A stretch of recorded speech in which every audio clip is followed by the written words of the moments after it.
தானியேல் இப்போ எப்படி இருக்கிறாருன்னா, மேதிய பெர்ஷிய சாம்ராஜ்யம் என்று சொல்லக்கூடிய 2 சாம்ராஜ்யம் இருக்கிறது. ஆரம்பத்தில் மேதியர்கள் ராஜ்யபாரத்தை கட்டினார்கள், சேர்ந்து பெர்ஷியர்களும் சேர்ந்து ராஜ்யபாரத்தை கட்டினார்கள். அதில் மேதிய காலத்திலும் சரி பெர்ஷிய காலத்திலும் சரி தானியேலுடைய காரியம் ஜெயமாக இருந்தது. தானியேல் சக்ஸஸ்ஃபுல்லாக அங்கே இருக்கிறார். ஆனால் தானியேல் யாருன்னு பார்த்தீங்கன்னு சொன்னால், இஸ்ரவேலில் இருக்கக்கூடியதான ஒரு மனுஷர். அவர் அந்த நாட்டில் அடிமையாக இருக்கிறார். அடிமையாக இருக்கிற அந்த நாட்டில் அவர் சக்ஸஸ்ஃபுல்லாக இருக்கிறார். இதுதான் இன்றைக்கி ரொம்ப முக்கியம். பல நேரங்களிலே நாம் என்ன சொல்கிறோம் அப்படின்னு கேட்டிங்கன்னு சொன்னால், நான் இருக்கிற இடத்துல, ஆஃபீஸில், நான் இருக்கிற ஏரியாவில், வீட்டில் எல்லாருமே புறஜாதியாராக இருக்கிறாங்க, எனக்கு அகைன்ஸ்டாக இருக்கிறாங்க, அவங்க என் வளர்ச்சியை தடுக்கிறாங்க, அவங்க எனக்கு விரோதமாக எழும்புகிறாங்க, நான் அடுத்த லெவலுக்கு வரவிடாமல் என்னை அவங்க தடுத்து நிறுத்துகிறாங்க அப்படின்னு சொல்லி நம்ம சொல்லிக்கிட்டே இருக்கிறோம். அப்படிப்பட்டவர்கள் இருப்பார்கள், இல்லாமல் இருக்க மாட்டார்கள். ஆனால் தேவ பிள்ளைகள் அது எல்லாவற்றையும் தாண்டி ஜெயமாய் வந்து உட்காருவார்கள். அதான் தேவனுடைய திட்டம். தேவன் பாருங்க, உயர்த்துவதில் தான் தேவனுடைய கரம் இருக்கிறது. தேவன் நம்மை உயர்த்த வேண்டும் என்று தான் விரும்புகிறார். எங்கே இருந்தாலும் உயர்த்துவார். அதை நமக்கு தான் அது பாபிலோன், எருசலேம், எகிப்து அப்படிலாம் இருக்குது. கர்த்தரை பொறுத்த வரைக்கும் எந்த இடத்துல இருந்தாலும் சரி, அது எஸ்தருடைய அரண்மனையாக இருந்தாலும் சரி, எஸ்தரை கொண்டு போய் மேலே உட்கார வச்சிருவார். அல்லது எகிப்தாக இருந்தாலும் சரி, யோசேப்பை கொண்டு போய் மேலே உட்கார வச்சிருவார். அல்லது மேதிய பெர்ஷிய சாம்ராஜ்யமாக இருந்தாலும் சரி, தானியேலை கொண்டு போய் மேலே உட்கார வச்சிருவார். ஆண்டவர் எங்கே இருந்தாலும் சரி மேலே கொண்டு போய் உட்கார வைக்க வல்லமை உள்ளவராக இருக்கிறார். ஆனால் நாம் இன்றைக்கி பொதுவாக என்ன சொல்லிகிட்டு இருக்கிறோம் அப்படின்னா, நம்மளை சுற்றி இருக்கிற சர்க்கம்ஸ்டன்ஸையோ அல்லது சூழ்நிலைகளையோ அல்லது மனிதர்களையோ நாம் குற்றம் சாட்டி கொண்டிருக்கிறோம். நான் உங்களுக்கு ஒரு உண்மையை சொல்ல முடியும். நாங்கள் ஆண்டவரை ஏற்றுக்கொண்டு இந்த 30 ஆண்டு காலத்தில் நான் பார்த்த வரைக்கும் சொல்லுவேன், நாங்கள் அநேக வாலிபர்கள் அந்த காலகட்டத்தில் ஒன்றாக இயேசுவை ஏற்றுக்கொண்டோம். நாங்கள் எல்லோருமே இதே பூமியில், இதே மனுஷர்களுக்கு மத்தியிலே தான், நான் என் கூட இருந்தவங்க எல்லாரையும் பார்க்குறேன், எல்லாரும் உயர்த்தப்பட்டிருக்கிறார்கள். ஒருத்தரையும் கர்த்தர் கைவிடவே இல்லை. கர்த்தர் எப்பவுமே ஏழ்மையை விரும்பவில்லை, எளிமையை விரும்புகிறார். இந்த டிஃபரன்ஸ் இருக்குது அது ரெண்டுத்துக்கும், ஏழ்மைக்கும் எளிமைக்கும், சிம்பிளிசிட்டிக்கும் பாவர்ட்டிக்கும் டிஃபரன்ஸ் இருக்குது. நம்ம பொதுவாக என்ன செய்கிறோன்னா, ஏழ்மையாக இருக்கிறது, நம்ம ஏழ்மையை குறித்து பேசவே இல்லை, எளிமையை குறித்து பேசுகிறோம். தேவன் நம்மை தரித்திரத்தில் இருக்க வேண்டும் என்று விரும்பவில்லை. எப்பவுமே சோதனை வரும், சோதனை இல்லாமல் கிடையாது.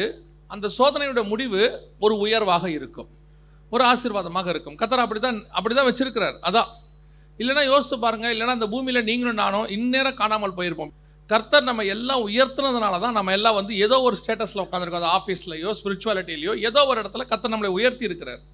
உயர்த்தினால தானே உட்காந்துருக்கிறோம். அதே மாதிரி தான் தானியேலையும் பார்த்தீங்கன்னா, எல்லா சாம்ராஜ்யத்திலும் தானியேல் கிட்டத்தட்ட 3 ராஜாக்களை பார்க்கிறார், 3 விதமான ராஜாக்களை பார்க்கிறார். பாபிலோனிய ராஜாக்களை பார்க்கிறார், மேதிய ராஜாக்களை பார்க்கிறார், பெர்ஷிய ராஜாக்களை பார்க்கிறார். இந்த 3 ராஜாக்கள் காலத்திலும் தானியேலுடைய காரியம் எப்படி இருக்கிறது? ஜெயமாக இருக்கிறது, சக்ஸஸ்ஃபுல். இன்றைக்கி நம்ம அந்த சக்ஸஸுக்கு தான் போராடிட்டு இருக்கிறோம். நான் எப்படி சக்ஸஸ் ஆகுறது, நான் என்ன செய்கிறது? நாம் அதுக்கு பல நேரங்களில் பழிகளை தூக்கி யார் மேலேயாவது போட்டுக்கிட்டு இருக்கிறோம். அவங்க என்னை இப்படி பண்ணிட்டாங்க, இவங்க இப்படி பண்ணிட்டாங்க, அவங்க எனக்கு விரோதமாக இந்த மாதிரி காரியங்கள்லாம் செஞ்சிட்டாங்க. இது எல்லாத்த விட அபத்தமாக ஒன்று சொல்லுவாங்க. என்னென்னு கேட்டிங்கன்னா, ரட்சிக்கப்பட்டவங்க, ரட்சிக்கப்படாதவங்களை விட்டுருங்க, ரட்சிக்கப்பட்டவங்க வந்து சொல்லுவாங்க, எங்களுடைய சொந்தக்காரங்களாம் எங்களுக்கு விரோதமாக ஏதோ சூனியம் வைக்கிறாங்க, மாந்திரிகம் வைக்கிறாங்கப்பாங்க. ஆனால் வசனம் என்ன சொல்லுதுன்னா, இஸ்ரவேலுக்கு விரோதமாய் குறி சொல்லுகிறதும் இல்லை, யாக்கோபுக்கு விரோதமாய் மாந்திரிகமும் இல்லை, எதுவுமே கிடையாது. அப்படி இருக்கும்போது எப்படி அதெல்லாம் தடுத்து நிறுத்த முடியும்? செய்கிறவர்கள் செய்வார்கள், ஆனால் எதுவும் உங்களை என்னையும் தாக்காது. ஏன்னா கர்த்தர் வந்து இது எல்லாத்துக்கும் மேலானவர். அவர் இது எல்லாத்துக்கும் மேலான சர்வ வல்லமை உள்ள ராஜா. அப்படி இருக்கும்போது கர்த்தர் உங்களை என்னையும் உயர்த்தாமல் இருக்கவே மாட்டார். ஆண்டவரே சொல்றார், அவர் எவ்வளவுக்கு எவ்வளோ அவர் நாமத்தை அவர் உயர்த்தினாரோ, அவர் தான் சொல்றார், நான் உயர்த்தப்பட்டிருக்கும் போது உங்களை என்னிடத்துல இழுத்துக்கொள்வேன். அப்போ உயர்வு என்பது தேவனுடைய திட்டங்களில் ஒன்று. அதை முதல்ல புரிஞ்சுக்கணும். உயர்வு என்பது கர்த்தர் நமக்கு வச்சிருக்கிற படிகளில் அதுவும் ஒன்று. ஆனால் அந்த உயர்வை பெறுவதற்கு சில வழிமுறைகள் இருக்கிறது. நமக்கு எப்பவுமே வந்து அது என்ன காரணத்தினாலே தெரியாது, நம்ம எப்பவுமே வந்து இந்த மேட்சிக்கை விரும்புகிற ஆட்களாக மாறிட்டோம். கண்ணை மூடி கண்ணை திறக்கிறதுக்குள்ளே எல்லாம் நடக்கணும், அப்படி தான் நம்ம விரும்புகிறோம். இந்த ஃபாஸ்ட் ஃபுட்டு காலம் மாதிரி 2 நிமிஷத்தில் மேகி வந்து நூடுல்ஸு அப்படியே சாப்பாடு ரெடி ஆகிற மாதிரி ஆசீர்வாதமும் நமக்கு அப்படி தான் வரணும்னு நினைக்கிறோம், உயர்வும் அப்படி தான் வரணும்னு நினைக்கிறோம். ஒரு கடன் 10 லட்ச ரூபா கடனாகி போயிடும். திடீர்னு ஜெபம் பண்ணி ஆண்டவர் எப்படியாவது கடனை மாற்றுவாரா, நாளைக்கு காலையில் மாறணும்னு நினைப்போம். ராத்திரி யாராவது பெட்டியோடு வந்து வாசலில் வச்சுட்டு போனால் நல்லா இருக்கும்ட்டு வாசலை திறந்து பார்க்கறது. அப்படியெல்லாம் நடக்காது. ஆனால் கர்த்தர் மாற்றுவார். அதுக்கு ஒரு ப்ரொசீஜர் இருக்குது. எதையுமே ஆண்டவர் அப்படி தான் செஞ்சு வச்சிருக்கிறார். இயேசு கிறிஸ்து பலியாகி உலகத்தின் பாவத்தை மீட்கிறதுக்கு அவருக்கே ஒரு ப்ரொசீஜர் இருந்துச்சு. குழந்தையா வந்து பிறந்து 30 வருஷம் அடங்கி இருந்து 3.5 வருஷம் ஊழியம் பண்ணி அதுக்கப்புறம் தான் அவர் சிலுவையை சுமக்க முடிஞ்சிச்சு. For each and every thing there is a procedure, ப்ரோட்டோகால்னு சொல்லுவாங்க. அப்படி ஒன்று இருக்குது. அப்போ இந்த இடத்துல நீங்கள் பார்க்குறீங்க, மேதியனும் பெர்ஷியனும் ஆகிய காலத்தில் தானியேலின் காரியம் ஜெயமாக இருந்தது. அப்படின்னா இது அவர் இந்த இடத்துக்கு வர்றதுக்கு அவர் என்ன செஞ்சார், அதான் ரொம்ப முக்கியம். தானியேல் வந்து ஏறக்குறைய 100 வயசுக்கு மேலே அங்கே இருக்கிறார். அவர் வரும்போது வாலிபர், யூத குலத்திலேருந்து ராஜ குலத்திலேருந்து வாலிபர்களை கொண்டு வர சொல்கிறார். யார்? நேபுகாத் நேச்சார். அவள் கொண்டு வந்து வைக்கிறாங்க. அப்படி வரக்கூடியதான அந்த இடத்துல வரக்கூடியதான வாலிபர்கள் அவருடைய ஜேர்னி எங்கே ஸ்டார்ட் ஆகுது, எங்கே ஸ்டார்ட் ஆகி எங்கே முடியுது, அதான் முக்கியம். அது ஒரு ஒவ்வொருத்தருக்கும் ஒரு காலகட்டம். வாலிப பிராயத்தில் யோசேப்புக்கு ஆரம்பித்து பார்வோன் பக்கத்தில் போய் முடியுது, அது அவருக்கு. அதே மாதிரி ஒவ்வொருத்தருக்கும் ஆண்டவர் வந்து ஒரு திட்டங்கள் வச்சிருக்கிறார், ஒரு காலகட்டம் வச்சிருக்கிறார். எல்லாத்தையும் உடனே செஞ்சு முடிச்சுட்டு நம்மளோட இன்னைக்கு உலகத்தினுடைய ஆசை என்ன? 30 வயசில் கோடீஸ்வரன் ஆயிடணும், 40 வயசில் இந்தியாவிலே பெரிய பணக்காரன் ஆயிடணும், 50 வயசில் உலக பணக்காரன் ஆயிடணும். அதுக்கப்புறம் என்ன ஆவீங்க? 20 வருஷம் சும்மா இருக்கணும். நிறைய பேருக்கு அப்படி ஒரு ஆசை இருக்குது. அப்படியே உடனே ஆகி இமிடியேட்டாக எல்லா ஆசீர்வாதத்தையும் பெற்றுட்டு அதுக்கப்புறம் சும்மா உட்காந்துருக்கணும்னு ஆசை இருக்குது. பேங்க்கில் பணத்தை போட்டு வட்டியை வாங்கிட்டு சும்மா உட்காந்துருக்கணும்னு ஆசைப்படுறவங்களாம் இருக்கிறாங்க. இல்லை, ஆண்டவர் நமக்கு ஒரு லைஃப் ஸ்பேம் ரெடி பண்ணி வச்சிருக்கிறார், ஒரு சைக்கிள். இந்த சைக்கிளில் அதன் காலத்தில் அது என்ன செய்யும்? நேர்த்தியாக வரும். அது ஒரு இடத்துல வந்து முடியும். அது முடியும் போது நம்ம ஆவிக்குரிய வாழ்க்கையும் முடியும், நம்ம உலக வாழ்க்கையும் முடியும். நம்ம அப்படியே இளைப்பாறுதலுக்குள்ளே பிரவேசிப்போம். ஆண்டவர் எல்லாத்தையும் கரெக்டாக கனெக்ட் பண்ணி தான் வச்சிருக்கிறார். அப்போ இந்த ஆசீர்வாதத்தை சுதந்திரிப்பதற்கு நான் என்ன செய்யணும், அல்லது அந்த இடத்துக்கு நான் வர்றதுக்கு என்ன செய்யணும் அப்படின்னு பார்த்தீங்கன்னா, தானியேல்கிட்ட ஒரு ஜேர்னி இருக்குது. தானியேல்கிட்ட ஒரு பிரயாணம். எப்படி இஸ்ரவேலர்கள் எகிப்திலிருந்து புறப்பட்டு கானானுக்கு வந்துடுறது ஒரு பிரயாணமாக நாங்கள் பாடமாக படிக்கிறோமோ, ஆபிரகாம் வந்து பாபிலோன் மெசொப்பொத்தாமிய தேசத்திலிருந்து புறப்பட்டு கானானுக்கு வரதை ஒரு பாடமாக நம்ம படிக்கிறோமோ, பவுலின் பிரயாணங்களை நம்ம எப்படி ஒரு பாடமாக படிக்கிறோமோ, அதே மாதிரி தானியேலுடைய வாழ்க்கைக்குள்ளேயும் ஒரு பிரயாணம் இருக்குது. அதையும் நீங்கள் படிக்கும்போது நம்முடைய ஆவிக்குரிய வாழ்க்கை அந்த உயர்வுக்கு வருவதற்கு அது ஒரு பாடமாக இருக்கிறது. இன்னைக்கு அதான் நம்ம பார்க்க போகிறோம். முதலாவதாக வாசிங்கள், தானியேல் முதலாக உயர்வை பெறுவதற்கு ஃபர்ஸ்ட் ஸ்டெப் என்ன அப்படின்னு பார்த்தீங்கன்னா, வாசிங்க தானியேல் தீர்க்கதரிசன புஸ்தகம் 1ஆம் அதிகாரம் 4வது வசனத்தை வாசிங்க. அவர்களுக்கு கல்தேயரின் எழுத்தையும் பாஷையும் கற்றுக் கொடுக்கவும் ராஜா தன் பிரதானிகளின் தலைவனாகிய அஸ்பெனாசுக்கு கற்பித்தான். இப்போ யாருக்கிட்ட கொண்டு போய் ஒப்படைச்சிருக்கிறான்னு பார்த்தீங்கன்னா, தானியேல் யாருக்கிட்ட ஒப்படைக்கப்பட்டிருக்கிறாரு அப்படின்னு பார்த்தீங்கன்னா, பிரதானிகளின் தலைவனாகிய அஸ்பெனாசுக்கு அப்படின்னு இருக்கு. இந்த பிரதானிகளின் தலைவன் அப்படிங்கிறதுக்கு ஒரு பர்டிகுலர் வேர்டு இங்கிலீஷில் இருக்குது. அது தமிழில் அதை வேறு விதமாக இருக்குது.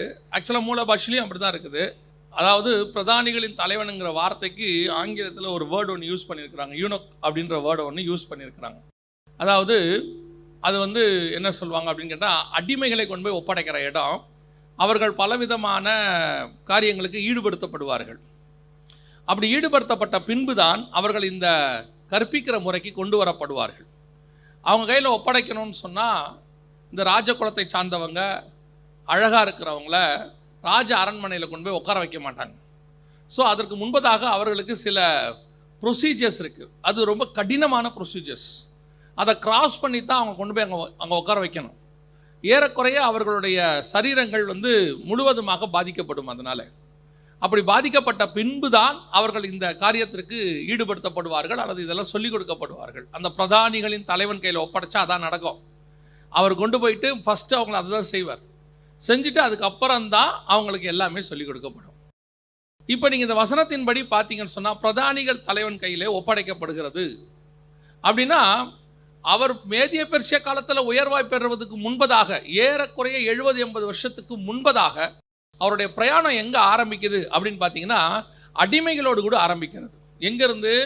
பாபிலோனிற்கு எருசலேமிலிருந்து இஸ்ரவேலிலிருந்து கொண்டு வரப்பட்ட அடிமைகள் லிஸ்ட்டில் தான் தானியேல் இருக்கிறார்.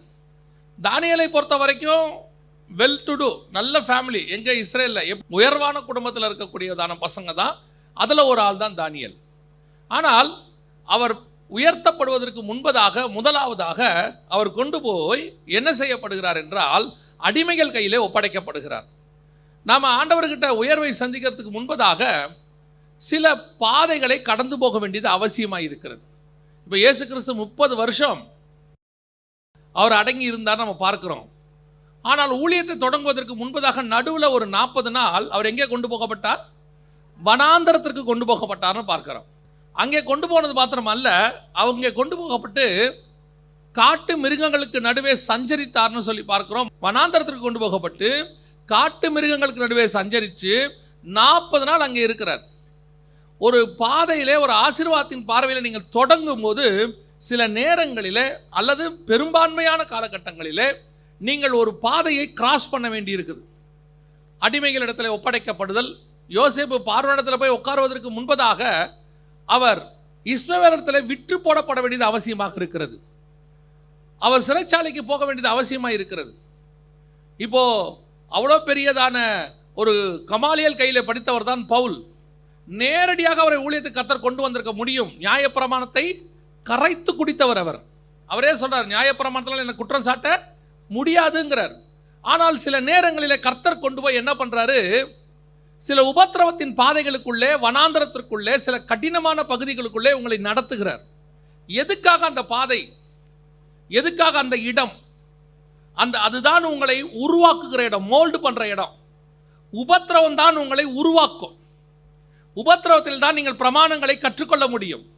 நான் உபத்திரவப்பட்டது நல்லது. சில நேரங்களிலே அது நல்லது. அது கர்த்தர் சில இடங்களிலே அதை அனுமதிக்கிறார். நான் இன்னும் தெளிவாய் சொல்ல வேண்டும் என்றால், தேவனால் பயன்படுத்தப்படுகிற அத்தனை பேரும் இப்படி ஒரு குறிப்பிட்ட காலத்தை கடந்துதான் வருவார்கள். அதுதான் அவர்களுக்கு மிகப்பெரிய பேஸ்மெண்ட், அஸ்திவாரம்.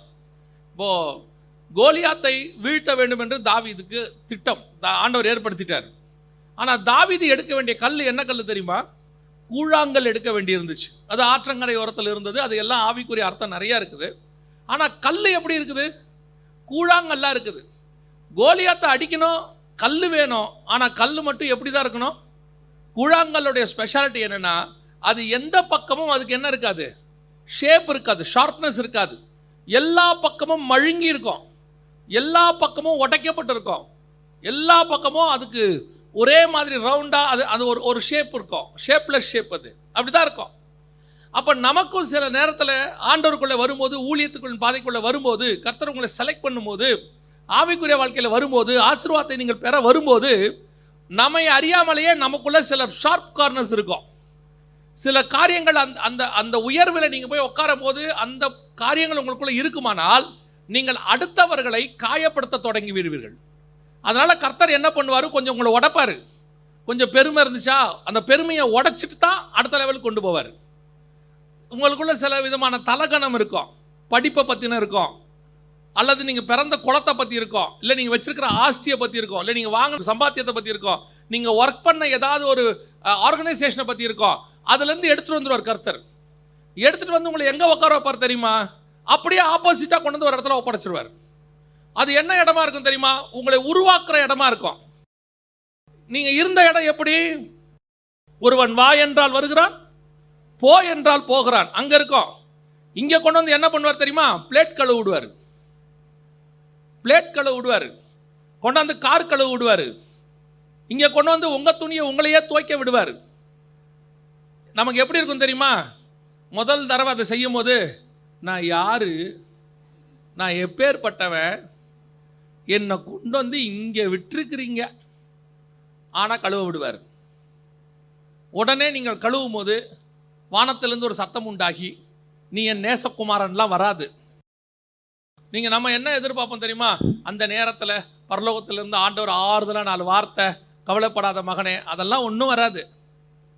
தோய்ப்பா, நீ பான்னு தோச்சிட்டு இருப்பாரு, நீ பான்னு வீட்டை பெருக்கு பாம்பாரு, நீ பான்னு சர்ச்சை பெருக்கு பாம்பாரு, கொண்டாந்து விட்டுருவாரு. நீ 2 போட்டுக்கு ஓனரு, போட்டு ஃபுல்லாக மீன் எல்லாம் வச்சிருக்க, விட்டுட்டு இதை விட்டு விட்டு என்னை பின்பற்றி வா. அவன் என்ன நினச்சிருப்பான்? நம்ம போட் ஓனர் நம்மளை கூட்டிகிட்டு போகிறாரு, நம்மளுடைய ஸ்டேட்டஸ் அவருக்கு தெரியும், நம்மளை கொஞ்சம் கௌரவமாக நடத்துவார் அப்படின்னு போனால் அப்பாலே போ சாத்தானேம்பார். நிஜம். ஆண்டவர் உருவாக்குற இடம் இருக்கு. அவங்கவுங்களுக்கு அவங்கவுங்க ஸ்டேட்டஸில் ஒரு பெருமை இருக்குது உள்ளுக்குள்ள. எல்லாருக்கும் இருக்கும்.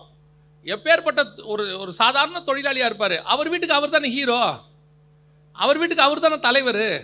அப்போ அதுக்குரியதான ஒரு பெருமையோ அல்லது ஒரு அதிகாரமோ அவருக்கு இருக்கும்ல, அதை உடைச்சாத்தான் ஊழியத்தில் உருவாக்க முடியும். உடைப்பாங்க. இதுதான் ஊழியத்தில். ஊழியம் என்பது உருவாக்குவதற்கு முன்பதாக அதெல்லாம் உடைச்சி கொடுக்கணும். சர்டிஃபிகேட்டை வாங்கிட்டு மேலே ஏறி நின்னா உங்களுக்கு அந்த தாழ்மை வராது. அது வரவே வராது. யார் கையிலையாவது ஒப்படைக்கப்படணும். கொஞ்ச நாளைக்கு அவர்கள் உருவாக்கணும். நான் படிச்சுட்டு சர்டிஃபிகேட் வாங்கிட்டு ஊழியத்துக்கு வரதை குற்றமாகவே சொல்லலை. ஆனால் நீங்கள் சில காலம் ஏதாவது ஒரு ஊழியக்காரன் கையிலே அசிஸ்டண்ட்டாக இருக்கணும். சில இடத்துல ஒப்படைக்கப்படணும். அவன் கையிலே ஒப்படைக்கப்பட்டு நீங்கள் மோல்டு பண்ணப்படணும், உருவாக்கப்படணும். உருவாக்கப்படாமல் நீங்கள் மேலான இடத்திற்கு போகவே முடியாது. அதான் ரொம்ப முக்கியம். இதான் தானியேலுடைய ஃபர்ஸ்ட் பார்ட். அவன் ஒப்படைக்கப்பட்டான். ஒரு சிலர்கிட்ட ஒரு குறிப்பிட்ட காலகட்டம் வரைக்கும். எத்தனை வருஷம்? 3 வருஷம் ஒப்படைக்கப்பட்டான்.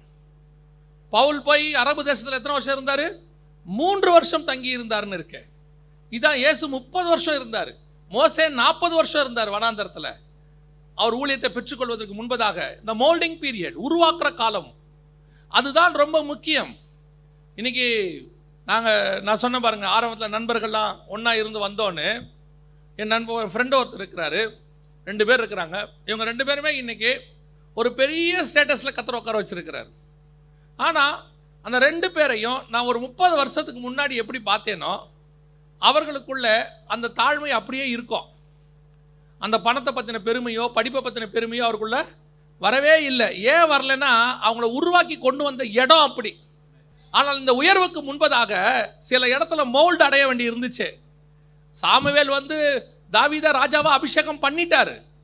ஆனால் ராஜாவாவதற்கு முன்பதாக தாவீது சில இடங்களை கடந்து போக வேண்டி இருக்கிறது. அப்பதான் மேலே உட்காரும் போது கீழே இருக்கிறவங்களோட கஷ்டம் யாருக்கு தெரியும்? தாவீதுக்கு தெரியும். சாலமோன் நேரா ராஜாவாயிட்டாரு. அவருக்கு கீழே இருக்கிறவருடைய கஷ்டம் தெரியவே இல்லை. ரெகபியாமுகிட்ட சொல்றாங்க ஜனங்க, உங்கள் தகப்பன் எங்களை எப்படி நடத்தினார்? கடினமாய் நடத்தினார். ஏன்? அவருக்கு ஏழைகளுடைய கஷ்டம் தெரியல. ஆனால் தாவீதுக்கு தெரியும். அந்த பார்ட் அதான் ரொம்ப முக்கியம். நான் எப்பவும் சொல்லுவேன், நமக்கு தெரிகிறதான பண கஷ்டம் நம்ம பிள்ளைகளுக்கு தெரியாது பாருங்க. நமக்கு ஒரு 50 ரூபான்றது இன்னைக்கு பெரிய விஷயம். நம்ம சம்பாதிக்கிறோம், ஆனாலும் 50 ரூபாங்கிறது பெரிய விஷயம், 100 ரூபாங்கிறது பெரிய விஷயம். யோசிப்போம். நம்ம பிள்ளைங்க பாருங்க ஜாலியாக கேட்பாங்க, ஒரு 500 ருபீஸ் கொடுங்க. இப்போ நம்ம காசு இன்க்ரீஸ் ஆயிடுச்சு வேல்யூ. ஆனால் அந்த செலவு பண்ணுற மெத்தடில் அவங்களுக்கு அந்த சீரியஸ்னஸ் இல்லை. காரணம் என்னன்னா, நம்ம அப்பா அம்மா பட்ட கஷ்டம் என்னங்கிறத நம்ம கூட உட்காந்து பார்த்தோம்ல, அந்த மோல்டு ஆனோம்ல. இன்னைக்கு அவங்க அதெல்லாம் மோல்டு ஆகலை. அவங்கள பொறுத்த வரைக்கும் கஷ்டம்னா என்ன? வீடியோ கேம்ஸ் வாங்கி கொடுக்க மாட்டோம். ஏன்? அவன் அந்த இடத்துக்குள்ளே வரவே இல்லை. அவனுக்கு தெரியவே தெரியாது. ஏன்னா நம்ம கடந்து வந்த பாதை எதுன்னு நமக்கு தெரியுது, அந்த கஷ்டம் தெரியுது. அவனுக்கு தெரியல, நம்ம ஒப்படைக்கலை. சில மக்கள் இருக்கிறாங்க தமிழ்நாட்டில், தங்கள் பிள்ளைகளை என்ன செய்வாங்க தெரியுமா? முதலாளிகளாக இருப்பாங்க, ஆனால் தன் பிள்ளைகளை கொண்டு போயிட்டு எங்கேயாவது வேலைக்கு விட்டுருவாங்க. 1 வருஷம் 2 வருஷம் என்ன பண்ணிடுவாங்க? வேலைக்கு விட்டுருவாங்க. எதுக்கு தெரியுமா? அவன் சம்பாரித்து அந்த சம்பளத்தை வாங்கி அவன் சாப்பிட்டா தான் அந்த மணியோட வேல்யூ அவனுக்கு தெரியும்னு அர்த்தம்.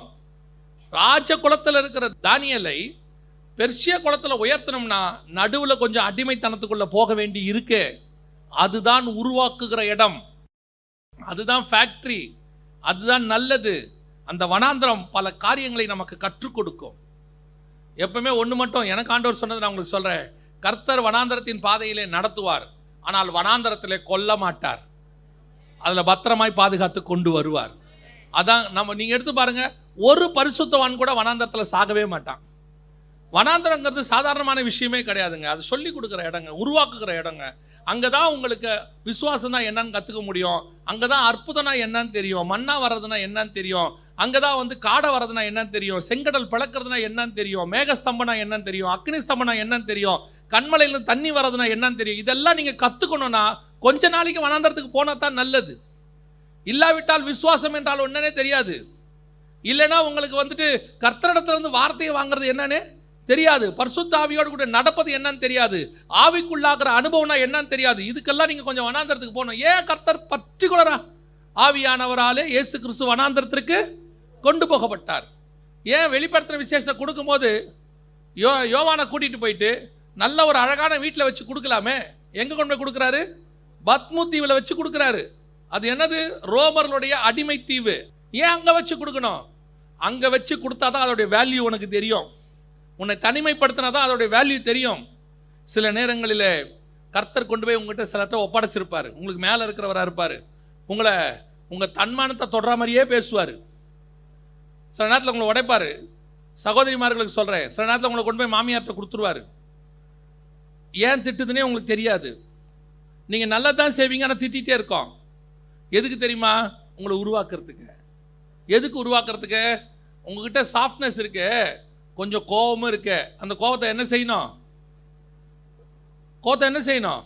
உங்களை விட்டு எடுக்கணும். தானியேலை பிடிச்சி அஸ்வனாசிட்ட கொடுத்த மாதிரி அது உங்களை உருவாக்குகிற இடம். நீங்கள் 30 வருஷம் கழிச்சு சொல்வீங்க, என் மாமியார்ட்ட நான் என்னென்ன பட்டேன்னு தெரியுமா? என்ன தவிர ஒருத்தி கூட அவ கூட இருக்கவே முடியாது. அதுக்கு தான் கர்த்தர் உங்களை கொடுத்து வச்சிருக்கிறார். உருவாக்குற இடம். புரியுதா உங்களுக்கு? கணவர்மார்களுக்கும் அப்படித்தான். அம்மாக்கும் மனைவிக்கும் நடுவில் கொடுத்துருவாரு. சில நேரத்தில் கர்த்தர் அடிமைத்தனத்துக்குள்ள அதுக்கு தான் கொடுக்குறார். அதே நேரத்தில் அவன் ஒப்படைக்கப்பட்டான். ஆனால் ஒப்படைக்கப்பட்ட போது அவனுக்குள்ள ஒரு வைராக்கியம் இருந்துச்சு. ஆனால் அவனுக்குன்னு ஒரு ஸ்பிரிச்சுவல் குவாலிட்டி இருக்கு. என்ன தெரியுமா? இதை நீங்கள் ராஜாவின் போஜனம் திராட்சை ரசம் பார்க்குறீங்க. கொஞ்சம் ஆப்போசிட்டாக பாருங்கள். அவங்களுடைய கம்யூனியன் அது. நம்ம போஜன பானம் பண்ணுறோம்ல, இதை வாங்கி புசியுங்கள், நமக்கு பிரெட்டும் திராட்சை ரசமும் கொடுக்குறாங்களே, இது நமக்கு கம்யூனியன் இல்லை. அதே மாதிரி அவர்களுக்கு ஒரு கம்யூனியன், உடன்படிக்கை. அவங்க சாப்பிட்ற சாப்பாடாக இருந்தாலும் அது ஒரு வகையான உடன்படிக்கை. அந்த உடன்படிக்கையில் நான் என்ன செய்ய மாட்டேன்? என்னை இணைத்து கொள்ள மாட்டேன். நான் அடிமையாக இருக்கலாம், அதுக்காக என் தேவனுக்கு விரோதமான எந்த காரியத்திலும் என்னை நான் ஈடுபடுத்தி கொள்ள மாட்டேன். அந்த வைராகியம் தான் ஸ்பிரிச்சுவல் குவாலிட்டி. ஒரு பக்கம் ஃபிசிக்கலி உபத்திரவம், அடிமைத்தனம், ஹஸ்பண்டாஸ் கையில் ஒப்படைக்கிறதுங்கிறது சாதாரணமான விஷயம் கிடையாது. உங்களுக்கு அதை கொஞ்சம் டீட்டெயிலாக சபையில் சொல்ல முடியாது. அந்த அளவுக்கு உபத்திரவம் இருக்கும். அதே நேரத்தில் நீங்கள் என்னை சரீரத்தில் உபத்திரவப்படுத்துங்க, என் ஸ்பிரிச்சுவல் குவாலிட்டி மட்டும் என்ன செய்யாது? மாறாது. அதை நான் விட்டு கொடுக்க மாட்டேன். இதுதான் அவனுக்கிட்ட இருந்த மிக முக்கியமான குணம். பல நேரங்களில் நம்ம என்ன ஆகிறோம் தெரியுமா? கஷ்டம் வரும்போது, வேதனை வரும்போது, உபத்திரம் வரும்போது காம்ப்ரமைஸ் ஆகிறோம். சில விஷயங்களுக்கு காம்ப்ரமைஸ். இன்னைக்கு நம்ம ஆட்கள் சர்ச்சில் வைராகியமாக இருக்காங்க, ஆனால் வேலை ஸ்தலத்துக்கு போங்க காம்ப்ரமைஸ். அங்கெல்லாம் அவ்வளோ அப்படி இருந்தாலாம் முடியாதுங்க. கொஞ்சம் அப்படி இப்படி அட்ஜஸ்ட் பண்ணி போனால் தான் நம்ம போக முடியும். ஒரு நாட்டில் ஒரு இன்கம் டேக்ஸ் ஆஃபீஸ், அந்த ஆஃபீஸில் இருக்கக்கூடிய சீஃபான ஒரு ஆஃபீஸர், அவர் லஞ்சம் வாங்க மாட்டார். அப்போது அங்கே வரக்கூடிய மேல் அதிகாரி, புது அதிகாரி சொல்கிறார், நீங்கள் இத்தனை லட்சம் எனக்கு லஞ்சம் வாங்கி மாதம் மாதம் கொடுக்கணும் அப்படின்னு சொல்கிறார். இப்போ அவரையும் சொல்கிறார், நான் கொடுக்க மாட்டேன். அவர் சொல்கிறார், நீ கொடுக்கணும், இல்லைன்னா வேலையை விட்டு தூக்குவேன். அப்போ அவர் சொல்கிறார், நீங்கள் வேலையை விட்டு தூக்கிடாதீங்க, நானே ரிசைன் பண்ணிடுறேன். நீ என்ன தூக்க வேண்டிய அவசியம் இல்லை, நானே போகிறேன். இல்லைங்க, இன்கம் டேக்ஸ் ஆஃபீஸ் வேலையை விட்டு போகிறீங்க. ஆஃபீஸ் வேலையை விட எனக்கு என்னுடைய பரிசுத்தம் முக்கியம், எனக்கு பரலோகம் முக்கியம். இன்னைக்கு நாம் எந்த இடத்துல இருக்கிறோம் பாருங்க. எனக்கு வேலை தேவை, அதனால் நான் என் தேவனை துக்கப்படுத்த முடியாது, வேதனைப்படுத்த முடியாது. இந்த வைராக்கியம் வேணும். இந்த வைராக்கியம் இருந்தால் கர்த்தர் உங்களை உயர்த்துவார். நாம் என்ன செய்வோம்? இந்த வைராக்கியம் இருந்தால் வேலை போயிடும். இந்த வைராக்கியம் இருந்துச்சுன்னா நமக்கு தேவையான இது கிடைக்காது. யாரையாவது பகைக்க வேண்டி இருக்கும். நான் என்ன செய்யணும்? நான் ஆரம்பத்துலேருந்து நான் பார்த்ததை நான் உங்களுக்கு சொல்கிறேன். கர்த்தருக்காக வைராக்கியம் பாராட்டினவர்கள் தோத்ததாக சரித்திரமே கிடையாது. அவங்க கண்ணுக்கு முன்னாடி கர்த்தர் உயர்த்தி கொண்டு மேலே உட்கார வச்சிருவார். இல்லையா, கர்த்தர் உங்களை நிச்சயமாக ஆசீர்வச்சிருவார், காப்பாற்றிடுவார் எப்படியும். ஆனால் நமக்கு மட்டும் அந்த வைராக்கியம் இருக்கணும். தேவனை பற்றின வைராக்கியம், உலக வைராக்கியம் வேண்டாம், தேவனை பற்றின வைராக்கியம். பல நேரத்தில் எவ்வளோ காம்ப்ரமைஸ், சில உயர்வுகளுக்காக எவ்வளோ நம்மால் காம்ப்ரமைஸ் ஆகி போகிறோம் தெரியுமா? இப்போ கொண்டு போயிட்டு இன்றைக்கி காம்ப்ரமைஸ் ஆகி கர்த்தருக்கு விரோதமான காரியங்களை செஞ்சு, ஆனால் கேட்டு பாருங்க, உலக பிரகாரமாக அப்படி இருந்தால் தாங்க அட்ஜஸ்ட் பண்ணி போக முடியும். மனைவி இருக்காங்க, பிள்ளை இருக்கிறாங்க, குடும்பத்தை காப்பாற்றணும். குடும்பத்தை நாம் இப்படி செஞ்சு காப்பாற்றுறதை விட நீங்கள் வைராக்கியமாக இருந்து பாருங்க, உங்கள் குடும்பத்தை தேவன் காப்பாற்ற வல்லமை உள்ளவராக இருக்கிறார். ஒரு நாள் கர்த்தர் கைவிடவே மாட்டார். அடிமைத்தனத்துக்குள்ள தான் இருக்கிறேன், ஆனால் என்னால் இதெல்லாம் முடியாதுங்க. உங்கள் உடன்படிக்கையில் நான் கை வைக்க மாட்டேன். அது உங்களுடைய போஜனம், உங்களுடைய திராட்சை ரசம். ஏன் திராட்சை ரசம் வேற, ஏன் போஜனம் வேற, ஏன் உடன்படிக்கை வேற. அதை தொடுகிறவன் இதை தொடமாட்டேன். ஆபிரகாம்கிட்ட வந்து சொல்றாங்க, சோதோம் ராஜா வந்து சொல்றாரு, எல்லாவற்றையும் எடுத்துக்கொள்ளும், ஜனங்களை மாத்திரம் தாரும். ஆபிரகாம் சொல்றாரு, பாதரட்சியின் வார கூட தொடமாட்டேன். ஏன்? இப்பதான் நான் கம்யூனியன் கையில் வாங்கியிருக்கிறேன். இப்பதான் மெல்கிசேதேக்கு வந்து அப்பமும் ரசமும் கொடுத்துட்டு போயிருக்கிறாரு. அப்பமும் ரசமும் கையில் வாங்கினேன்னா சோதோமுடைய பொருளில் கை வைக்க மாட்டேன். ஏன்? சோதோமுடைய பொருள் தீட்டான பொருள், சோதோமுடைய பொருள் அழிவுக்கான பொருள். அந்த பொருளில் என்னால் என்ன செய்ய முடியாது? கை வைக்க முடியாது. என்ன நீ பெரிய பெரிய இவனா நீ கேட்பாங்க. ஆமா, நான் பெரிய இவன் தான். கர்த்தரை பொறுத்த வரைக்கும் அவருடைய விஷயத்தில் வைராக்கியத்தில் நாங்கள் பெரிய இவர்கள் தான். பரவாயில்ல, இருந்துட்டு போட்டோம், அவன் என்ன வேணா சொல்லிட்டு போட்டான். கர்த்தருக்காக வைராக்கியம் பாராட்டி பாருங்க. வெளிநாட்டில் 2003 வேலைக்கு போகும்போது நாங்கள் ஒரு 7-8 பேர் ஒன்றா போனோம். ஒவ்வொருத்தருக்காக வேலை கிடைக்கிது. அப்போ எனக்கு ஒரு வேலை கிடச்சிச்சு. அந்த வேலை கிடைச்ச உடனே அந்த ஓனர் கேட்டார், 7 நாளும் வேலை பார்க்கணும்னு சொன்னார். இல்லை, எனக்கு ஞாயிற்றுக்கிழமை லீவ் வேணும்னு. அப்போ அவர் சொன்னார், லீவ் கொடுக்க முடியாது, ஏன்னா ஞாயிற்றுக்கிழமை தான் இங்கே பிஸ்னஸ் பிஸியாக இருக்கும், உங்களுக்கு கொடுக்க முடியாது அப்படின்னார். எனக்கு வேலை வேணான்னு சொல்லிட்டேன். ஏன்னா எனக்கு ஞாயிற்றுக்கிழமை சர்ச்சுக்கு போகணும். கடைசியில் கர்த்தர் எனக்கு வாசல் திறந்தார். எனக்கு ஞாயிற்றுக்கிழமை லீவ் கொடுத்தாங்க. யாருக்குமே கிடையாது, எனக்கு மட்டும் லீவ். ஞாயிற்றுக்கிழமை ஆராதனைக்கு போவேன். அதுவும் 3 மணி நேரம் ட்ராவல் பண்ணி போவேன். நான் தான் சொல்கிறேன், நீங்கள் வைராகமாக இருந்து பார்த்தால் கர்த்தர் உங்களுக்கு வாசலை திறப்பதற்கு வல்லமை உள்ளவராய் இருக்கிறார். இதுதான் முதலாவது உயர்வு. தேவ சமூகத்தில் எப்பவும் சரி, கர்த்தருடைய விஷயத்தில் மாத்திரம் விட்டே கொடுக்கக்கூடாது, யாருக்கிட்டையும் விட்டு கொடுக்கக்கூடாது. அதனால தான் பைபிள் சொல்லுது, பெற்றோருக்கு கூட எப்படி கீழ்ப்படியணும்? கர்த்தருக்குள் கீழ்ப்படியணும். கர்த்தருக்கு வெளியேன்னா கீழ்ப்படிய வேண்டிய அவசியம் இல்லைன்னு அர்த்தம். கர்த்தருக்குள் கீழ்ப்படியணும். அதே நேரத்தில் கர்த்தருக்காக வைராக்கியத்தோடு நிற்கணும். இந்த வைராக்கியம் உங்களுக்கு இருக்குமானால் அடுத்த கட்டத்துக்கு கர்த்தர் உயர்த்த வல்லமை உள்ளவராக இருக்கிறார். ராஜாவுக்கும் மக்களுக்கும் நடுவிலான ஒரு மிக முக்கியமான ஸ்தானத்துக்கு வந்துட்டான். எங்கிருந்து எங்க வந்துட்டான்? அடிமையான இடத்திலிருந்து ராஜாவுக்கு கீழான அடுத்த லெவலுக்கு வந்து சேர்ந்துட்டான். இவ்வளவுக்கும் அவனுக்கு இருந்த ஒரே காரியம் என்ன தெரியுமா? வைராக்கியம். அந்த அடிமைத்தனத்துக்குள் இருக்கிறவனுக்கு இருக்கிற வைராக்கியம் அவனை கொண்டு போய் மேலே உட்கார வச்சிருச்சு. எல்லாரும் சாப்பிட்டாங்க. அவன் சொல்லிட்டான் ஹஸ்பண்ட், நான் சாப்பிட மாட்டேன், நீங்கள் என்ன பாருங்க, என்ன கொஞ்சம் 30 நாளைக்கு பாருங்க, அதுக்கப்புறம் சொல்லுங்க. பார்த்தான், 30 நாளில் ஒன்றும் மாற்றம் இல்லை. 3 வருஷம் அப்படியே விட்டான். கர்த்தர் கொண்டு போய் உயர்த்தி மேலே உட்கார வச்சுட்டார். நீங்கள் மாத்திரம் வைராக்கியமாக இருக்கணும். மனுஷனுக்காக எதையும் மாற்றக்கூடாது, கர்த்தருக்கான வைராக்கியம். அதனால்தான் பவுல் சொல்வார், ஆவியிலே வைராக்கியம் கொண்டு. பவுல் கிறிஸ்துவே தேவன் என்று திருஷ்டாங்கப்படுத்த தொடங்கினார். அந்த வைராக்கியம் வரணும். பணமோ, பெரிய சர்ச்சோ, பெரிய ஊழியக்காரரோ, இல்லை மிகப்பெரிய எவாஞ்சலிஸ்டோ அவங்க கூப்பிட்டு செய்தி கொடுக்க சொல்கிறாங்கன்ட்டு அவங்க எதிரில் ஒரு செய்தி, அவங்க இல்லாத போது கொஞ்சம் சின்ன சர்ச்சு சின்ன ஊழியக்காரராக இருந்தால் அவங்கள பிடிச்ச ஒரு செய்தி. இல்லை, எல்லாருக்கும் ஒரே மெசேஜ் தான், ஒரே விஷயந்தான், நோ காம்ப்ரமைஸ். நீங்கள் செஞ்சு பாருங்கள், கர்த்தர் உங்களை கொண்டு வந்து மேலே உட்கார வைக்க வல்லமை உள்ளவராக இருக்கிறார். அதுவும் இந்த காலத்தில் ஒரு ஸ்பெஷாலிட்டி என்ன தெரியுமா? அப்படி வைராகியமாக பேசுகிறவங்க குறைஞ்சிட்டாங்க. ஸோ நமக்கு பெரிய வேக்கன்சி இருக்கு, நிறைய போஸ்டிங் இருக்கு. நீங்கள் வைராகியமாக பேச ஆரம்பிச்சிங்கன்னா பரலோகம் உங்களை அப்படியே தூக்கி கொண்டு போய் மேலே உட்கார வச்சிரும். நீங்கள் பேசி மட்டும் பாருங்க, கர்த்தர் உங்களை கொண்டு போய் கொலு மண்டபத்தில் உட்கார வச்சிருவார். கர்த்தரை கொண்டு போய் ராஜாவுடைய கேட்டில் உட்கார வச்சிருவாரு. தேவன் தம்மோடு கூட உங்களை உட்கார வச்சு, நம்ம பொறுத்த வரைக்கும் அவர் தான் ராஜா, நம்மளை கொண்டு போய் உட்கார வச்சிருவார் ஆண்டவர். நீடு என்ன தெரியுமா? செய்ய வேண்டியது என்ன தெரியுமா? நான் குறை உள்ளவனாய் இருந்தாலும், அடிமைத்தனத்துக்குள் இருந்தாலும், என் ஆவிக்குரிய வைராக்கியத்தில் எனக்கு எந்த மாற்றமும் இல்லை. அதில் எனக்கு காம்ப்ரமைஸே கிடையாது. அதுதான் அவனை கொண்டு போய் கொலு மண்டபத்தில் உட்கார வச்சிருச்சு. உங்களுக்கு உயர்வு வரணும்னா இதுதான் ஃபஸ்ட்டு ஃபார்முலா. ஃபஸ்ட் இப்போ தானியேல் வந்துட்டார் கொலு மண்டபத்துக்கு. எங்கே? பாபிலோனிய சாம்ராஜ்யத்தில் நேபுகாத் நேச்சார் இடத்துக்கு வந்துட்டார். இப்போ எல்லாம் சுமூகமாக போயிட்டே இருக்குது, நல்லபடியாக போயிட்டே இருக்குது. நல்ல ராஜா, இவன் மேலே ரொம்ப மரியாதை அவனுக்கு. இவருடைய தானியலுடைய தேவன் மேலேயும் அவருக்கு ரொம்ப நல்ல மரியாதை. ரொம்ப நல்லா போயிட்டு இருக்கும்போது திடீர்னு ராஜா செத்துட்டார். நமக்கு இப்படி தான் நடக்கும். எல்லாம் சுமூகமாக போயிட்டு இருக்கும்போது திடீர்னு சூழ்நிலை மாறிடும், அப்படியே அப்சைட் டவுனாக மாறும். ஏன் தெரியுமா அப்படி ஆண்டவர் மாத்துறாரு? நாம் சில நேரத்தில் என்ன நினைப்போம் தெரியுமா? நல்ல ராஜா, நல்ல சூழ்நிலை, நல்ல வீடு, நல்ல ஏரியா, நல்ல பாஸ்டரு, இவர்கிட்டயே இப்படியே கடைசி வரைக்கும் நம்ம இருந்து காலத்தை ஓட்டிடலாம், இந்த இடத்துலையே அப்படியே ஓட்டிடலாம், நல்ல இடத்துல வேலை கிடச்சிருச்சு, இவர்கிட்டயே அப்படி இருந்தால் எப்படியோ அப்படியே நம்ம வாழ்க்கை ஓடிடுங்க அப்படின்னும் போது திடீர்னு அப்படியே கொலாப்ஸ் ஆகும், எல்லாம் மாறும். ஏன் தெரியுமா? நம்ம செட்டில் ஆகிற மூடுக்கு வந்துட்டோமா, இப்போ தேவனை தேடுறது குறைஞ்சிரும். இப்போ நமக்கு பிரச்சனையே இருக்காது, ஒன்றும் இருக்காதா? நீங்கள் யோசிச்சு பாருங்கள். ஒரு காலகட்டத்தில் ரொம்ப கஷ்டப்பட்டு வேலையில் கஷ்டப்பட்டு வரும்போது நாம் சர்ச்சுக்கு வேக வேகமாக ஓடி வருவோம், பார்த்துருக்கீங்களா? வேக வேகமாக. ஏன் தெரியுமா?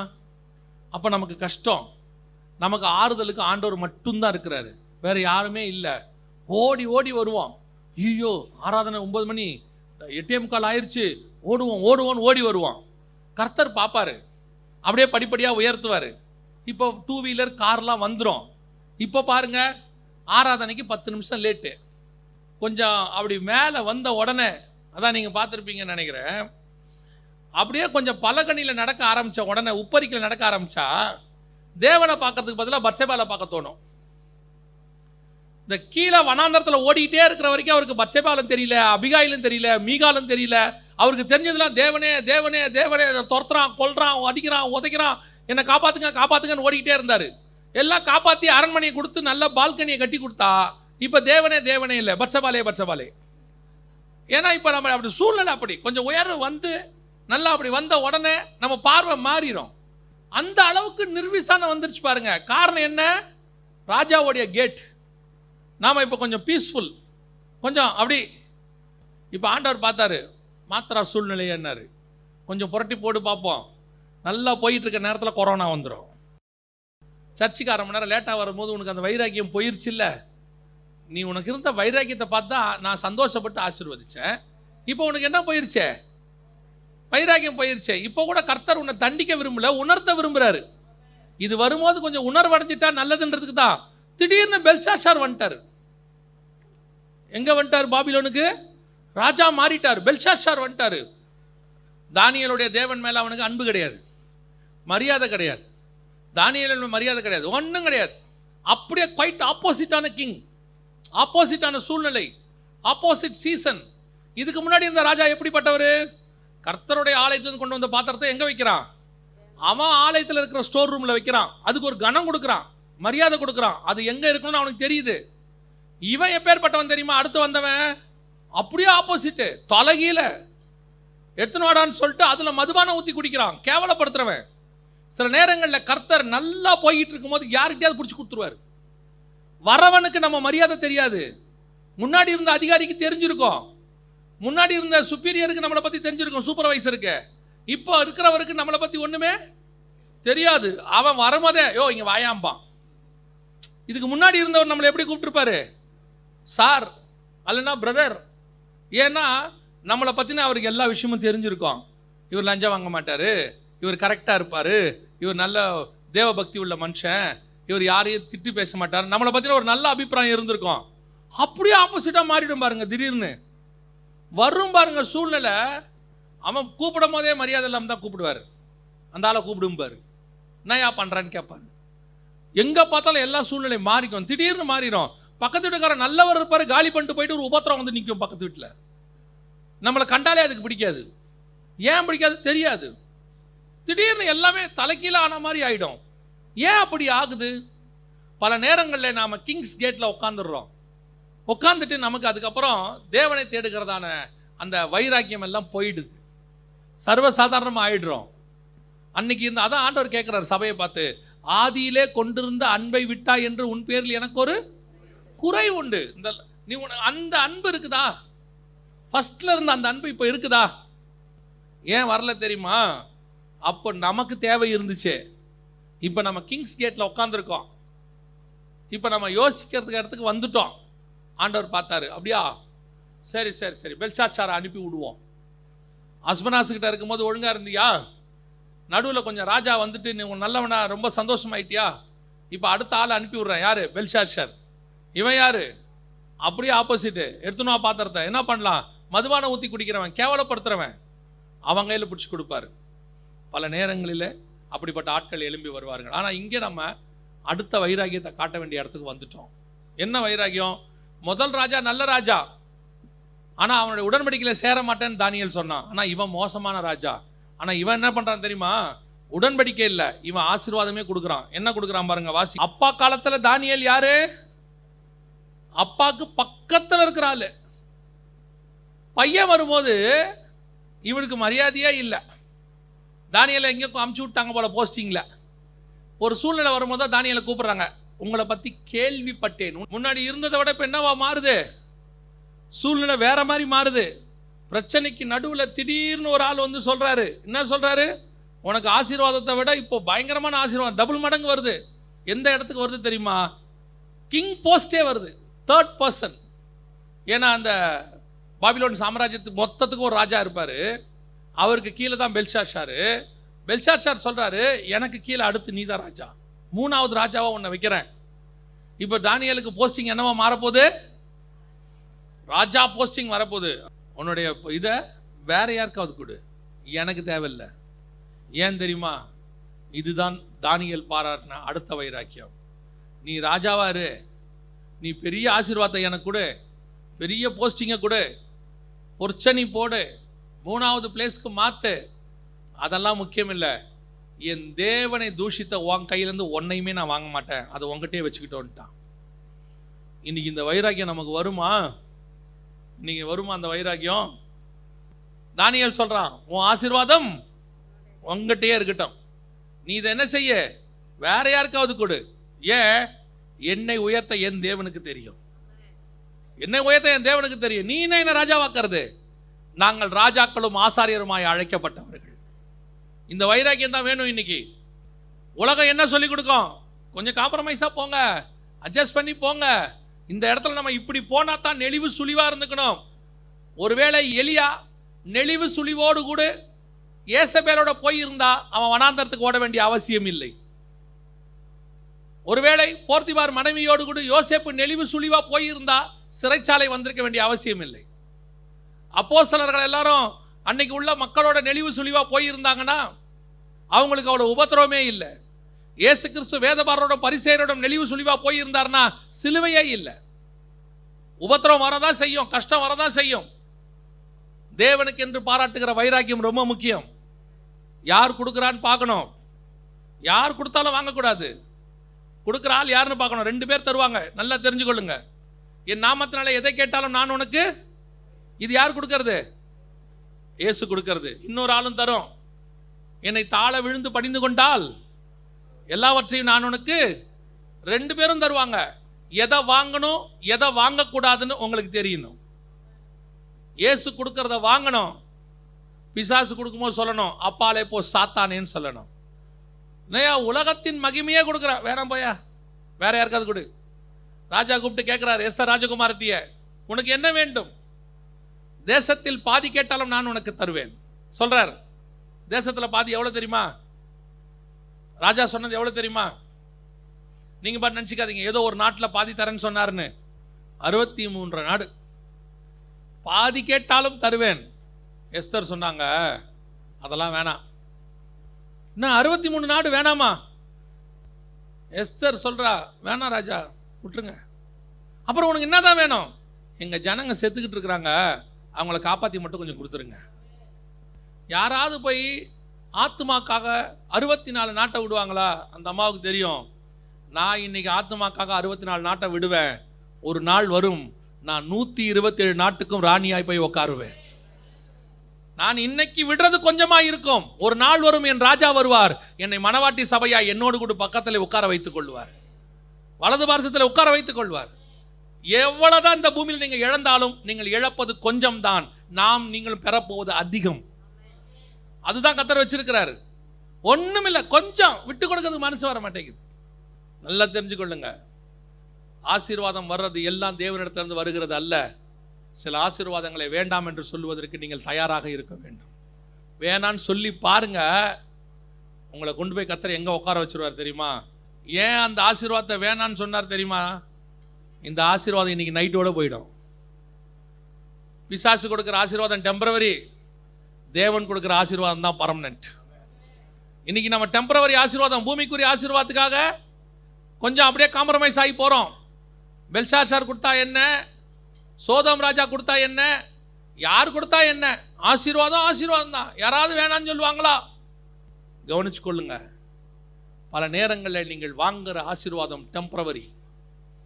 அந்த ஆசீர்வாதத்தை தானியேல் மட்டும் சரின்னு சொல்லியிருந்தாருன்னு வச்சுங்களேன், அன்னைக்கு நைட்டோட ஆசீர்வாதம் முடிஞ்சு. பொற்பனியை போட்டு 3ன்பாங்க, தறியை வந்து சொல்லுவான் உள்ளே பிடிச்சி போடுங்கன்பான். வாங்காமே இருந்திருக்கலாம். அப்போ நம்ம தோணும்ல, அதுக்கு தான் தானியேல் சொல்கிறாரு எனக்கு அது வேணாம். பல நேரங்களில் ஆண்டவர் நமக்கு நிரந்தர ஆசீர்வாதத்தை வச்சிருக்கிறார். ஆண்டவர் வச்சிருக்கிற ஆசீர்வாதம் எல்லாம் மேலானது. அது பர்மனன்ட் ஆசீர்வாதம். அதை ஒருவனும் நம் கையிலிருந்து எடுக்கவே முடியாது. அல்லேலூயா. அதை விரும்புகிறவர்களா இருங்க. அதை கேளுங்க ஆண்டவர்கிட்ட. பெல்ஷாத்சார் கொடுக்குற ஆசீர்வாதத்துக்கு பின்னாடி ஓடாதீங்க, சோதோமுக்கு பின்னாடி ஓடாதீங்க. இப்போ தானியேல் ஆச்சு, பெல்ஷாத்சார் வேணான்ட்டாரு. அடுத்து தரியு வந்துட்டான். நான் அந்த காரியத்தை சொல்லிட்டு முடிக்கிறேன், கவனிங்க. தரியு வந்துட்டான். நேபுகாத் நேச்சார் காலத்தில் அடிமையாக இருந்தார், கொஞ்சம் வைராக்கியமாக இருந்தார், உயர்வு வந்துச்சு. அடுத்து பெல்ஷாத்சார் காலத்தில் திடீர்னு எல்லாமே சூழ்நிலை மாறி போச்சு. கொஞ்சம் இடம் படம் தெரியாத இடத்துக்கு மாற்றி விட்டாங்க, டிரான்ஸ்ஃபர் பண்ணி விட்டாங்க, ஆள் இல்லாத இடத்துக்கு மாற்றி விட்டாங்க. தானியேல்னா யாருன்னே தெரில பெல்ஷாத்சாருக்கு, கேள்விப்பட்டேனுங்கிறான். கொஞ்ச நாள் கர்த்தர் அப்படி ரெஸ்ட்டில் விட்டார். ஏன் இப்படியெல்லாம் நடக்குது ஆண்டவரே? நான் கிங்ஸ் கோர்ட்டில் நல்லா இருந்தேனே. ஆண்டவர் சொன்னார், நீ கொஞ்சம் அப்படி உட்கார், ஒரு நாள் வரும். ஒரு நாள் வந்தது. பெல்ஷாத்சார் கூப்பிட்டாரு, எல்லாம் உனக்கு தரேன், அர்த்தம் மட்டும் சொல்லு. இவன் சொல்கிறான், அர்த்தத்தை சொல்கிறேன், இதெல்லாம் எனக்கு வேண்டாம், நீயே வச்சுக்கோ. ஏன்? நீ கொடுக்குற ஆசீர்வாதம் எனக்கு வேணாம், என் தேவனை ஒரு நாள் ஆசீர்வதிப்பார். அந்த நாள் வந்தது, உயர்த்துகிற காலம் வந்தது. தரியு ராஜா வந்தான். உள்ளே வந்த உடனே தரியு ராஜா காலத்தில் தானியேலுக்கு ஒரு உயர்வை கர்த்தர் கட்டளையிட்டார். ப்ரமோஷன் எப்படி வருது பாருங்க. கொஞ்ச நாள் தான் கர்த்தர் உங்களை ஒதுக்கி வைக்கிறது, ஒப்படைக்கிறது. அஸ்பனாஸ் கையில் ஒப்படைச்ச காலம் கொஞ்சம், 3 வருஷம். அடுத்த உயர்வு. நேபுகாத் நேச்சாருக்கு அப்புறம் ஒரு சின்ன மாற்றம், எங்கேயோ தூக்கி போட்டாங்க. இப்போ அடுத்த உயர்வு. இப்போ எந்த உயர்வு வருது தெரியுமா? தேசம் 127 தேசம் இருக்கு. எல்லா தேசத்துக்கும் அவர் என்னவா மாற்ற போறாரு? அதிகாரியாய் மாற்ற போகிறாரு. அப்படியே எல்லா சூழ்நிலை கணிஞ்சு வருது தானியேலுக்கு மனசுல. நம்மளா தானியேலா இருந்தா சொல்றேன், நம்ம பட்ட பாடுகளுக்கு என்ன வருது? பலன் வருது. இத்தனை நாள் கஷ்டப்பட்டதுக்கு என்ன வருது? ஆசீர்வாதம் வருது. எனக்கு தெரியும், அப்பவே என்ன இப்படி பண்ணும் போதெல்லாம் தெரியும், எல்லாம் ஓகே தான். எல்லா ஆசீர்வாதமும் வருது. அடுத்த சோதனையும் வருது. ஃபஸ்ட்டு அவங்க சாப்பாடை சாப்பிட மாட்டேன். ரெண்டாவது, மோசமான ராஜா கொடுக்குற ஆசீர்வாதத்தை வாங்க மாட்டேன். இப்போ 3வது ஸ்டேஜ், ஆசீர்வாதம் வரப்போகுது. தரியு பெர்ஷியன் ஆகிய கோரேசனுடைய நாட்களில் அவன் ஜெயமாக இருக்கிற காலம் வருது. அதுக்கு முன்னாடி ஒரு சோதனை வருது. என்ன சோதனை தெரியுமா? நீ பண்ணுற ஜபம், நீங்கள் பண்ணுற வேத வாசிப்பு, நீங்கள் போகிற ஆவிக்குரிய காரியம், நீங்கள் அப்பப்போ டைம் எடுத்து பண்ணுற ஊழியம், எல்லாத்துக்கும் மொத்தமாக செய்ய விடாதபடிக்கு ஒன்று வருது. எல்லாத்தையும் க்ளோஸ் பண்ணுற மாதிரி ஒன்று வருது. இது எதுவுமே என்ன செய்யக்கூடாது? செய்யக்கூடாது. அப்படி ஒரு சூழ்நிலை. கூட இருந்தவனே எழும்புறான். பல நேரத்தில் நம்ம உயர்வுக்கு அகைன்ஸ்ட் யாருன்னு கேட்டிங்கன்னா, நம்ம கூடவே ஒருத்தர் இருப்பான், அவனே தான் இருப்பான். அங்கே அந்த பிரதானிகள் கூட இருக்கிற ஆட்களே தான். என்னடா நம்ம கூட இருக்கிறவன்ல ஒருத்தனை மேலே கொண்டு வர பார்க்குறாரு ராஜா, நம்மளை கொண்டு வரலையே அப்படின்னு அவனுக்கு என்ன வருது? கோபம், பொறாமை வருது. இதே மாதிரி ஆட்கள் நம்ம கூட இருப்பான், அப்படியே கூட இருந்துனே இருப்பான். நம்ம உயர்வை பார்த்தோன்னா அவனுக்கு என்ன வந்துடும்? பொறாமை வந்துடும். நமக்கே தெரியாமல் மேலே போய் போட்டு கொடுத்துருவான். நமக்கே தெரியாமல் நம்மளை பற்றி தப்பாக சொல்லிடுவான். நம்ம சாதாரணமாக சொன்னதை திருச்சி வேற மாதிரி சொல்லிடுவான். ஆனால் தானியேல் என்ன பண்ணார் தெரியுமா? நீ சொல்லிட்டு போ, நீ என்ன வேணா பண்ணிட்டு போ, நான் பண்ணுறத நான் பண்ணிகிட்டே தான் இருப்பேன், நான் ஒரு நாளும் என்னை மாற்றிக்கவே மாட்டேன். அதில் பெரிய ஆசீர்வாதம் என்ன தெரியுமா? எனக்கு ரொம்ப ஆச்சரியம் சில விஷயம் இந்த வசனத்துக்குள்ளே இருக்கு. தானியேல் இந்த இது தெரிஞ்ச உடனே அந்த வசனம் சொல்லுது, கையெழுத்து வைக்கப்பட்டது என்று அறிந்த போதிலும் தன் வீட்டுக்குள் போய் தன் மேல் அறையிலே எருசலேமுக்கு நேராக பலகணிகள் திறந்திருக்க நம்மள தான் என்ன பண்ணிடுவோம்? க்ளோஸ் பண்ணிடுவோம். எல்லாத்தையும் டைட்டா க்ளோஸ் பண்ணி ராஜா கட்டளை போட்டிருக்காரு. ஆனால் நம்ம ஜெபம் பண்ணணும். ஜெபத்தையும் விட முடியாது. அதே நேரத்தில் யாருக்கும் தெரிஞ்சா பிரச்சனை ஆயிரும். தானியேல் சொன்னான், ஓப்பன் பண்ணுறா, எல்லாத்தையும் ஓப்பன் பண்ணு, நம்ம ஜெபம் பண்ணுவோம். சொல்லும் போது தானியேலுக்கு ஏறக்குறைய 100 வயசு, கிட்டத்தட்ட 100 வயசு.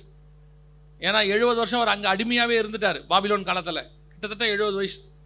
அவர் 70 வயசில் முழங்கால் போடுறாரு. முழங்கால் போட்டு பலகனியை திறந்து ஆஸ் யூஷுவல் நான் என்ன பண்ணனோ அதை செய்து கொண்டே இருப்பேன். சில நேரத்தில் உங்களுக்கு விரோதமாக எழும்பி உங்களை எல்லாம் செய்யணும்னு முடிவெடுக்கும் போது உடனே நம்ம ஒரு முடிவெடுப்போம். என்ன முடிவெடுப்போம் தெரியுமா? நம்ம போய் அதை முறியடிக்கிறதுக்கு நம்மளால் ஆன சில முயற்சிகளை என்ன செய்வோம். அப்போது மனுஷர் தயவு தேவையில்லையா? தேவை. ஆபத்து காலம் வரும்போது உனக்கு தேவையான மனுஷனை நானே அனுப்புவேன். அப்படி அனுப்புனாதான் அதுக்கு பேர் மிராக்கல். பல நேரத்தில் நமக்கு இந்த ஆட்களுடைய பேரெல்லாம் வச்சுக்கிட்டு அதில் ஒரு விதமான தைரியம் வரும். ஏதாவது யாராவது பிரச்சனை பண்ண உடனே நம்ம என்ன தெரியுமா சொல்லுவோம்?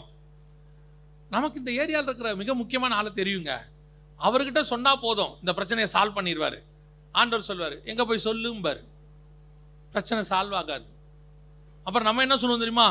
அவராலேயே சால்வ் பண்ண முடியலையாங்க, அதை விட பிரச்சனை பெருசாக போதான். ஆண்டவர் சொல்வார், அது போயிட்டே தான் இருக்கும். உனக்கு தேவையான ஆட்கள், உன் பிரச்சனையை சால்வ் பண்ணக்கூடியவங்க, உனக்கு கூட வரக்கூடிய பிரச்சனைக்கு உன் கூட நிற்கிறவங்க எல்லாரையும் ஏற்கனவே ஆண்டவர் ரெடி பண்ணி வெளியே வச்சிருக்கிறார். ஏற்ற நேரத்தில் அவங்க வருவாங்க, உங்களுக்கு உதவி செய்வாங்க, செஞ்சுட்டு போயிடுவாங்க. அவ்வளோதான். நீங்கள் யாரையும் தேட வேண்டிய அவசியமே இல்லை. இது ஒரு ஆவிக்குரிய வாழ்க்கையோட ஸ்டாண்டர்ட். நமக்கு உதவி செய்யறதுக்கு கர்த்தர் இருக்கிறார், அதுக்கு ஆட்களை நியமிச்சு வச்சிருக்கிறார். எல்லா இடத்துலையும் ஆண்டவர் ஆட்களை உட்கார வச்சிருக்காரு. நீங்கள் நினச்சிக்காதீங்க நமக்கு ஆளே இல்லை, யாருமே இல்லை, பிரச்சனை வந்தால் நமக்கு கூட நிற்கிறதுக்குன்னு. நம்ம ஆண்டவர் நமக்கு உதவி செய்யறதுக்கு எல்லா இடத்திலும் ஆட்களை உட்கார வச்சிருக்கிறார். அந்தந்த நேரம் வரும்போது அந்த உதவி செய்கிறவர்கள் தானாய் வருவார்கள், செய்வாங்க, போயிடுவாங்க. நீங்களும் நானும் எப்பவும் தேவனை நோக்கி பார்க்கிறவர்களாக தான் இருக்கணும். ஒரு நாளும் மனுஷனை நோக்கி பார்க்குறவங்களா இருக்கக்கூடாது. தானியேல் பார்த்தான், நீங்கள் தாக்கீது வைங்க, சைன் போடுங்க, எதிராக கூடுங்க, என்ன வேணாலும் செய்யுங்க, ஏன் என்னை சிங்கக்கபியில் கூட தூக்கி போடுங்க, ஆனால் நான் எவனையும் போய் பார்க்க மாட்டேன். ஒரு நாள் வரும், ராஜா என்னை வந்து பார்ப்பார். சிங்கக்கபிக்கு போயிடக்கூடாதுன்னு ராஜாவை நம்ம தானே பார்க்க போவோம். ராஜா இப்படி ஒன்று பண்ணிட்டாங்க, நீங்கள் பண்ணுவீங்க, நான் எதிர்பார்க்கல, நான் பாதிக்கப்பட்டேன், நம்ம தானே போவோம். ஆனால் தானியேலை பார்க்க யார் வந்தது? ராஜா புறப்பட்டு வந்தார். அந்த காரியத்தை கர்த்தர் இன்னைக்கும் செய்வார். நாம் கேட்காம நம்ம பிள்ளைகளுக்கு உதவி செய்ய ஓடோடி தகப்பன் வருவார். நீ சிங்கக்கபிக்குள்ளே இருந்தினா கல்லை ரிமூவ் பண்ணி ராஜாவை சிங்கக்கபி வாசலுக்கு வர வைப்பதற்கு தேவன் வல்லமை உள்ளவராக இருக்கிறார். நீ யாரையும் தேடி ஓடாது. போனினா நேர நஷ்டம், பண நஷ்டம், எல்லாம் நஷ்டம். உங்கள்கிட்ட பணத்தை வாங்கிட்டு ஏமாத்திடுவாங்க. உதவி செய்கிறேன்னு உன் பணத்தை கறந்துக்கிட்டே இருப்பாங்க. நீ தேவ சமூகத்தில் காத்திருங்க, பார்ப்போம். அற்புதம் வேறு விதமாய் வரும், அதிசயம் வேறு விதமாய் நடக்கும். கர்த்தர் யாரை எங்கே எப்படி அனுப்புவார்னு தெரியாது, ஆனால் அனுப்புவார். கர்த்தர் ஒரு நாளும் கைவிடவே மாட்டார். அவர் நீதியுள்ள நியாயாதிபதி. உலகத்தில் இருக்கிறவனிலும் நம்மில் இருக்கிறவர் பெரியவர். எல்லா சூழ்நிலைகளிலும் கூட நிற்பார். இன்னைக்கும் நிற்பார். நம்ம என்ன நினச்சிக்கிறோம்? ஸ்பிரிச்சுவலி மட்டும் நினச்சிக்கிறோம். நோயை குணமாக்குவார், அல்லது பிசாசு பிடிச்சிருந்தா விடுதலையாக்குவார். அது மட்டும் இல்லை, ஃபிசிக்கலாகவும் நமக்கு என்னென்ன தேவையோ எல்லாத்துலேயும் கர்த்தர் உதவி செய்வார். நம்முடைய தேவன் இன்னும் ஜீவனோடு கூடவே இருக்கிறார். தேவையான ஆட்களை எல்லா இடத்துலையும் கர்த்தர் ஃபிக்ஸ் பண்ணி வச்சிருக்கிறாரு. அதினதின் காலத்தில் கர்த்தர் நமக்கு உதவி செய்ய வல்லமை உள்ளவராக இருக்கிறார். அல்லேலூயா. இப்போ வசனத்தை வாசிங்க, முடிக்கலாம். அந்த 6ஆம் அதிகாரம் கடைசி வசனம் வாசிங்க. தரியுவின் ராஜ்யபார காலத்திலும் பெர்சியனாகிய கோரேசுடைய ராஜ்யபார காலத்திலும் தானியேலின் காரியம் ஜெயமாய் இருந்தது. இவ்வளத்தையும் கடந்து வந்த பிறகு தானியேல் சாகிற வரைக்கும் ஜெயமாக வாழ்ந்தான்னு வசனம் சொல்லுது. அல்லேலூயா. இந்த ஸ்டேஜில் இந்த ஃபார்முலாவில் கர்த்தர் உங்களை உயர்த்தினா முடிவு பரியந்தம் அவர் நடத்த வல்லமை உள்ளவராக இருக்கிறார். அவர் கை விடவே மாட்டார். கர்த்தர் விடவே மாட்டார். எல்லா சூழ்நிலையிலும் உங்களுக்கு ஒரு பயம் இருக்குல்ல, இப்போ நம்ம நல்லா இருக்கிறோம், 60 வயசில் யார் பாப்பா, 70 வயசில் யார் பாப்பா, கொஞ்சம் வயசு அதிகமாகி 80 வரைக்கும் இருந்துட்டா என்னை யார் பாப்பா? 20 பார்த்த ஆண்டவர் 70 பார்ப்பார். 20 நடத்தினவர் 70 நடத்துவார். வாலிபனாக வரும்போது அவனுக்கு ஜெயத்தை கொடுத்த தேவன் முடிவு பரியந்தம் பெர்சியன் காலம் வரைக்கும் கர்த்தர் அவனுக்கு ஜெயத்தை கொடுத்து ஆசீர்வாதமாய் அனுப்பி வச்சார். அல்லேலூயா. ஆனால் வைராக்கியம் மட்டும் என்னைக்கும் விட்டுறக்கூடாது. அன்னைக்கு அவன் சொன்னான், ராஜாவின் போஜனத்தில் சாப்பிட மாட்டேன். ரெண்டாவது சொன்னான் பெல்ஷாத்சார்ட்ட, உன்னுடைய பணம் உங்ககிட்டயே இருக்கட்டும். கடைசியாக சொன்னான், பலகனியை திறந்து வச்சுட்டு நீங்கள் என்ன வேணால் சட்டம் போடுங்க, நான் என் சட்டத்தில் தான் வாழ்வேன், என் தேவனை தேடுறதை நான் குறைச்சி கொள்ளவே மாட்டேன். இந்த ஆவிக்குரிய வைராக்கியம் தானியேல்கிட்ட காணப்பட்டது. அவனுடைய காரியம் ஜெயமாய் இருந்தது. அல்லேலூயா. இதே வைராக்கியம் நமக்கு இருக்குமானால் நம்முடைய காரியமும் முடிவு பரியந்தம் ஜெயமாய் இருக்கும்.